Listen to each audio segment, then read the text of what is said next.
Xo'p, suyak yemirilishiga uchrab sun'iy bo'g'im qo'ydirmoqchi bo'lgan insonlarga bir narsani aytamiz. Agar sizda ortiqcha vazn bor bo'lsa, sun'iy bo'g'im qo'ydirish bu foydasiz hisoblanadi. Chunki sun'iy bo'g'imda ham xuddiki oddiy bo'g'imga o'xshab kallakchasi bo'ladi, ya'ni bo'g'imda boshchasi bo'ladi. O'sha suyak kelib turib birikadigan bo'g'imda o'sha yuzasidagi boshchasi og'ir vazn hisobiga yana qaytadan yemirilib ketadi. Uni ustiga siz og'ir yuklar, og'ir jismoniy mehnat bilan shug'ullanadigan bo'lsangiz, misol uchun sun'iy bo'g'im qo'ydirgandan keyin o'ta ehtiyotkor hayot rejimida yashash kerak. Umuman sakrash, og'ir mehnat, yuk ko'tarish hammasi taqiqlanadi.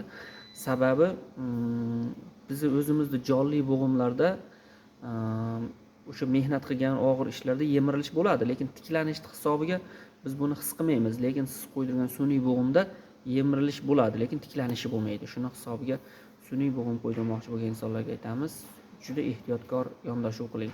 Ortiqcha vazndan va umuman yuklamalardan saqlaning.